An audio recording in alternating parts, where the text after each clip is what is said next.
दिल्ली की धरती पर धूल उड़ रही थी। रात का समय था, पर हवा में ऐसा तनाव था जैसे आसमान खुद किसी युद्ध का इंतजार कर रहा हो। चौहान साम्राज्य की सीमा पर अचानक एक रहस्यमयी खत आया, खून से लिखा हुआ, अगर हिम्मत है तो अकेले आओ।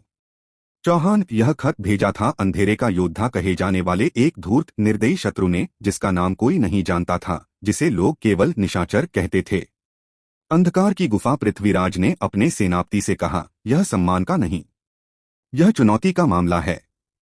मैं स्वयं जाऊंगा। सिर्फ अपने धनुष, तलवार और असीम साहस के साथ वह काली घाटी की उस गुफा में पहुंचे, जहां हवा तक डर के मारे कांपती थी।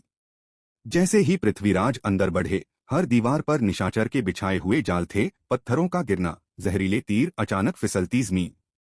लेकिन चौहान की आंखें शिकारी और शेर दोनों की तरह तेज थीं, हर खतरे को वे एक कदम आगे से पहचान लेते। गुफा के सबसे अंधेरे हिस्से में खड़ा था वह दुश्मन, पूरे काले कवच में ढका, लाल चमकती आंखों वाला। उसने ऊंची आवाज में कहा, पृथ्वीराज, लोग कहते हैं तुम अंधेरे में भी निशाना मार सकते हो। आज देखते हैं। निशाचर ने पूरी गुफा में आग के गोले फैला दिए और धुएं से कुछ भी दिखाई देना मुश्किल हो गया। लेकिन पृथ्वीराज ने शब्दभेदी कला का सहारा लिया, दुश्मन के पैरों की आवाज, सांसों की कंपन, कवच की खनक। एक पल लगा जैसे पूरा संसार शांत हो गया हो। फिर ढाई पृथ्वीराज का तीर हवा को चीरता हुआ निकला। अंतिम प्रहार, तीर सीधे निशाचर के कवच में जा धंसा। वह घुटनों पर गिरा और टूटी हुई मुस्कुराहट के साथ बोला, अब समझ आया क्यों दुनिया तुम्हें पृथ्वीराज चौहान कहती है। और उसी क्षण पूरी गुफा भारी धमाके से हिल उठी। निशाचर ने अंतिम जाल बिछा रखा था, गुफा ढहने लगी।